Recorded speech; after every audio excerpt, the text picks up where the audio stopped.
He's got to send a Louisiana Divebomb. He's got a Louisiana Divebomb. Come on, Reddick, you got this. Pump it. Here's the pump and run. Go. Louisiana Divebomb. Good morning, everybody. Welcome to another edition of the Louisiana Divebomb podcast. This weekend was a bit of a crazy one, not only in the NASCAR world, but for me personally, myself, I wound up becoming a cat owner. I now own a beautiful 3-year-old cat named Claire. It's a boy. The previous owner of the cat didn't know that it was a boy until it was doing devious licks to other cats in the home. So it needed a new home, and we decided to give him one. Me and my family, we have adopted Claire, the kitty. He's looking at me right now as I am making this podcast. So I'm a cat owner, so I was a little preoccupied with that on Saturday. Didn't really watch too much of the Xfinity race, I'm not going to lie, because like I mentioned, got the cat, got everything situated, got its food bowl. I keep calling it it's a he. I got him his food bowl, cat bowl for water, cat toys, litter box. So I was already preoccupied there. Sunday, I was able to watch the Cup race, and not gonna lie, it was kind of a snoozer. Right up until the very end, though, we had a little bit of Jamba mixed in and a little spice to make everything nice. So let's go ahead and talk about the Cup race. So this race started while I was at work, or I was coming home from work. I pull into my driveway, I go, you know what? It's raining outside. I'll wait a couple minutes. I'll watch some laps of Darlington. They immediately cut to Larson hitting the inside wall on lap 4. I cannot believe it, but then again, I can believe it because he's done this in 2022, 2023, 2024, and now he's done it again in 2025. Every time in the spring throwback race, something happens to Larson where he wrecks out and he just doesn't win. I don't understand his luck at Darlington. He's only won there once. I don't understand how that's only happened once, because the amount of laps that he's led, he should have won more than that. Same thing with Homestead. A couple weeks ago, he just won his second Cup race there. Second. He's so good at Homestead, and he can't get any wins on his side. So he hit the inside wall lap 4, lost on his own in the beautiful Tony the Tiger Kellogg's throwback scheme from Terry Labonte, and it went right to the inside wall. It's such a shame. He has great throwbacks every year at Darlington, and he never wins in them at all. The closest he was 2023, where him and Ross Chastain got into it, and that was the last we saw of the Demon Ross, where he was just so aggressive. Now he's a little more tame because of that incident. So it's hard to think that was 2 years ago at this point already. So we had that happen, and then we get another yellow a little later on in the run, Carson Hocevar. So this is in the middle of pit stops for some people. Some people were cycling to pit road. He spun out in turn 3, yellow came out, and then after a long 50-lap run, he was the cause of another yellow because William Byron was the leader, and this was the most ridiculous part of the race to me at that point, where Byron's in this bubble where lap cars are not letting him through, and those 2 lap cars, Christopher Bell, Chase Briscoe, they've kind of boxed him in. There's other lap cars coming through. They're kind of boxing Byron in as well. And then one of those cars that came up, you guessed it, Carson Hocevar, and he's trying to stay 1 lap down. He didn't want to go 2 laps down, so they're coming through 3 and 4. There's a car to Hocevar's outside. Meanwhile, to his inside is the leader, Byron. So coming off the exit of turn 4, he's giving him room so he doesn't hit the leader, or the leader doesn't come up into him, but then he goes into the car that's on his outside. I can't remember who it was. You know what? It was actually Riley Herbst. It says it right here. So the forgotten 2311 car was caught up in that wreck. And that's pretty much what ended stage 1. Actually, no, we had a 3-lap sprint, but that's what ended stage 1. And then we had green flag pit stops 30-some laps into stage 2, but Keselowski spun on the front stretch, didn't fully spin. He came through after going 2 laps down. He came back down pit road because he lost a wheel nut lug wheel nut or whatever it's called. The one nut that holds the tire together on the race car. It came off, and somehow he made it all the way around the track. He lost 2 or 3 laps because of this. They didn't throw the yellow out until 2 laps after he made his pit stop for debris in turn 4, which it was to the inside wall on the front stretch, which it was probably the dumbest thing I saw that day. So after that, we had another 40-lap sprint in Stage 2 where Byron won both Stage 1 and Stage 2, and it seemed like he was going to win Stage 3, the last stage, which was the race. So then we get the restart going. Tyler Reddick comes up into Josh Berry. Oh, hello, Claire. This cat just loves to sprint out of nowhere. So Josh Berry gets hit from... It was so weird. Tyler Reddick's right rear came up into Josh Berry's left front. He lost control, spun to the inside wall, almost identical to where Larson hit. His day was ruined because of that.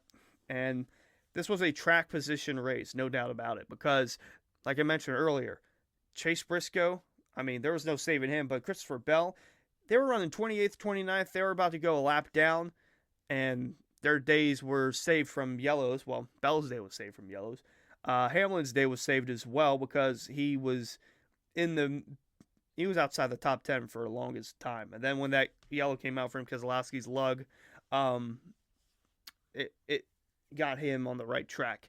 So after that, we had a almost 90-lap sprint in which it seemed like Byron had the car to beat. But there were other guys that were pitting who tried to undercut the 24, in which some of them succeeded, like Tyler Reddick. Tyler Reddick came down pit road. He got the lead.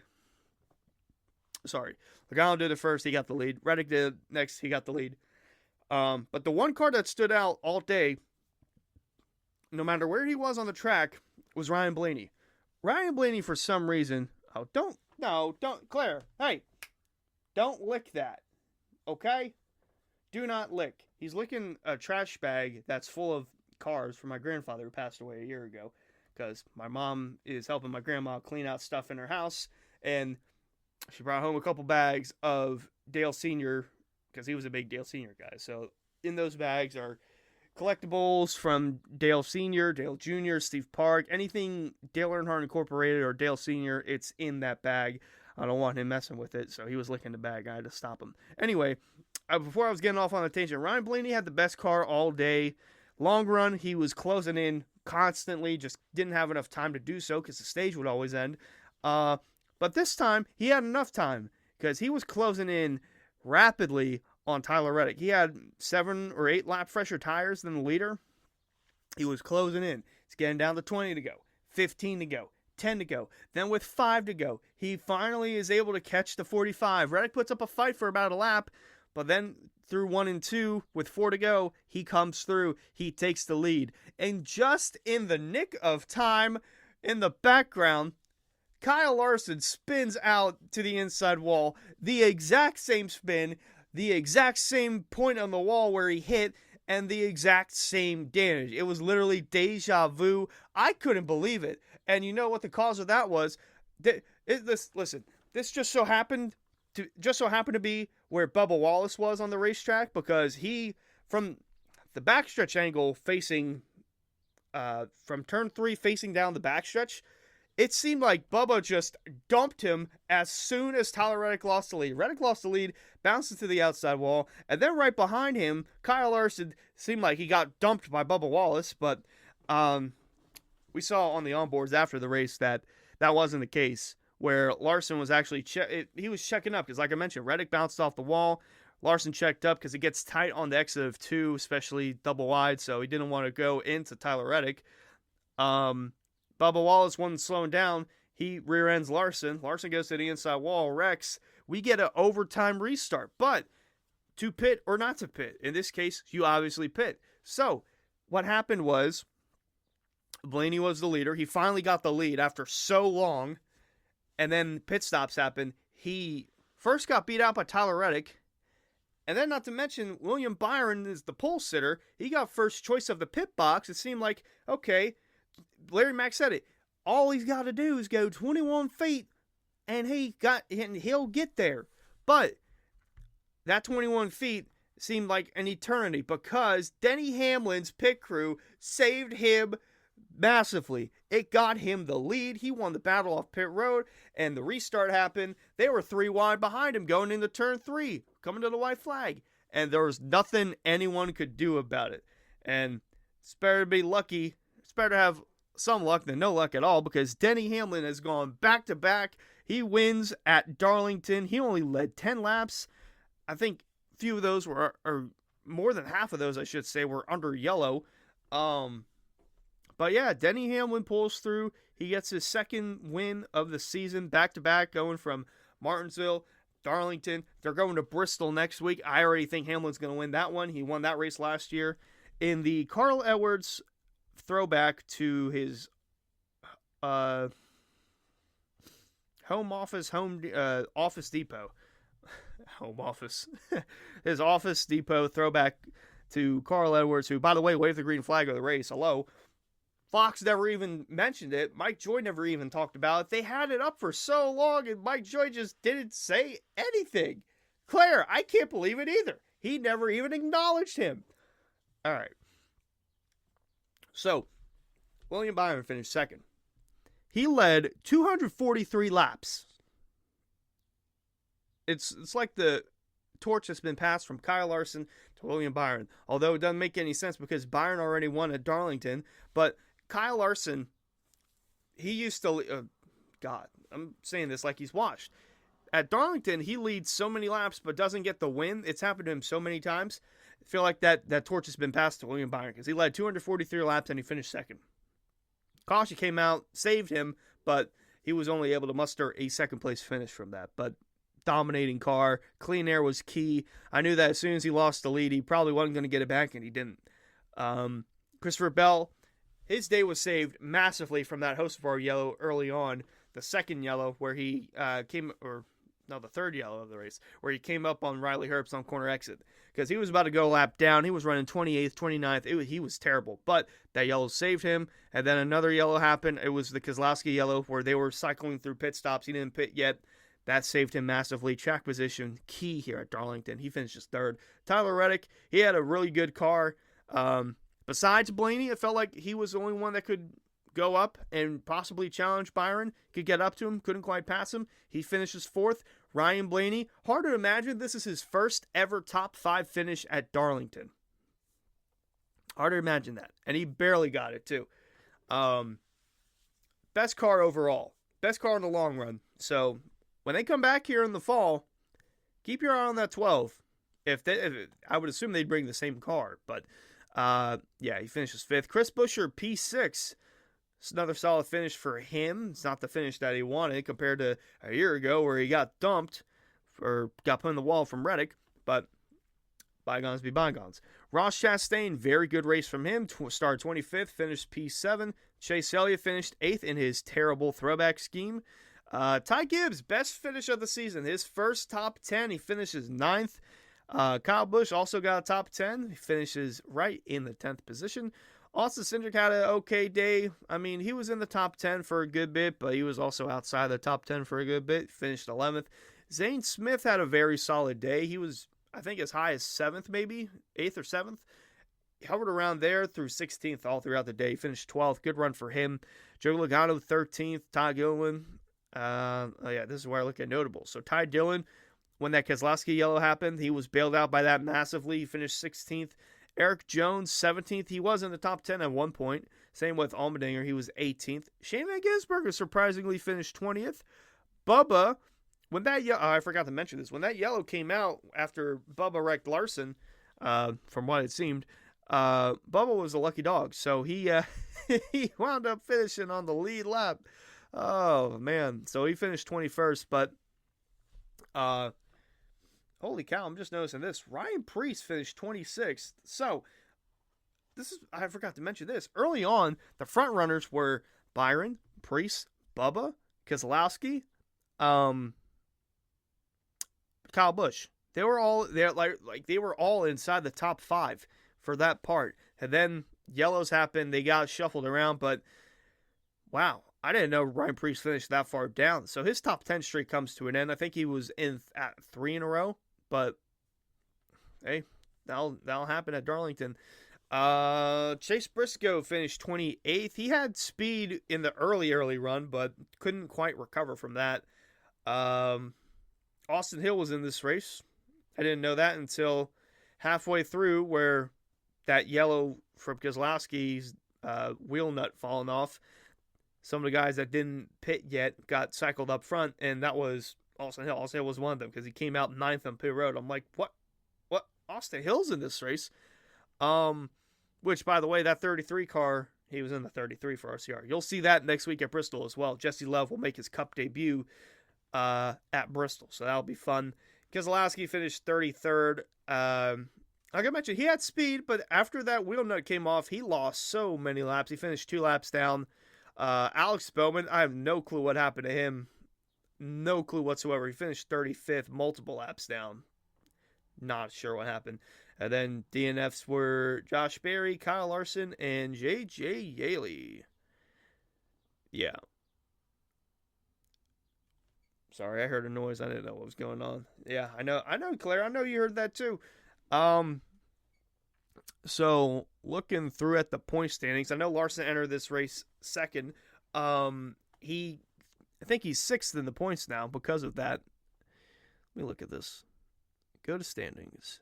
Yep, he is 6th. So Byron is still the points leader. He's the points leader by a lot. But we have a new second place driver in points. That's Denny Hamlin, 49 points behind Byron. Bell is 52 points behind. He's sitting in 3rd. Then you got Elliott 4th, Reddick 5th. Larson fell down to 6th in the standings. Blaney is 7th. Bubba is 8th.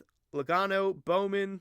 This is just the regular standings because playoff standings are a whole lot different because Josh Berry, he got that win at Vegas. He's already locked in. He's 20th in the standings, but because of that win, he is 5th in playoff standings. So as of now, through the playoffs, Kyle Busch would be the last driver in by 9 points over AJ Allmendinger. And then McDowell's 10 points behind. Stenhouse is 19 behind. John Hunter Nemechek's only 22 points behind, but it seems like he's only going to go down. Cindric's 26 points behind. He's 21st in the standings. He'll probably go up at some point. Zane Smith, he'll probably be a little closer as well. Ty Gibbs massively needed that finish. He is up to, in the regular standings, he is 26. So he jumped up quite a few spots. I know he was in the 30s. So massive gains from Ty Gibbs. Hopefully this is a confidence booster. Like I said, yeah, all you need is one good run, and that can change everything because it's not going to be that way for long. Gibbs is in race-winning equipment. Bell's won 3 races this year. Hamlin's won 2. It's bound to happen. Briscoe, your win will come too because he's shown speed, and at some of these tracks, like short tracks, I think he'll be a factor. Ty Gibbs, his confidence only going to go up from here. So let's talk about the Xfinity race as well. I'll talk on that briefly just because I didn't see a lot of it. Like I mentioned, it's with the cat. The cat was in my room, and I couldn't watch the race because the cat was all over the place and causing a ruckus. Yeah, I'm talking about you, Claire. I'm talking about you. You wanted belly rubs during the race, and I couldn't watch it. I couldn't watch the race because you wanted some belly rubs. Belly rubs. Oh, what did I click on? That's 2024. I wanted to click on 2025. So, I took a nap with about 50 to go, and then when I woke up, Brandon Jones was doing burnouts.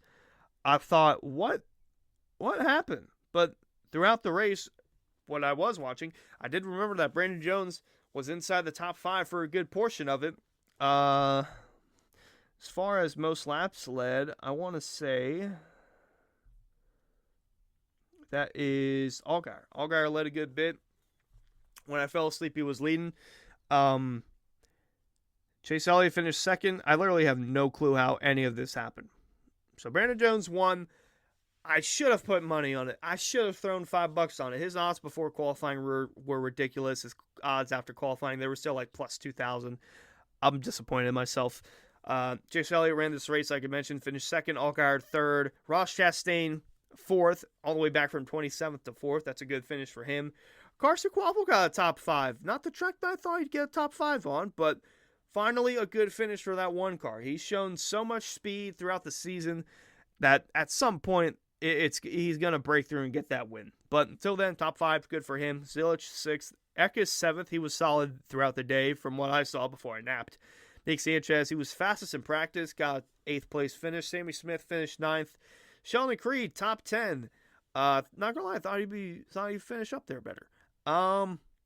Jesse Love missed out on the top 10. So did Ryan Sieg. Harrison Burton, 13th. He had a good throwback.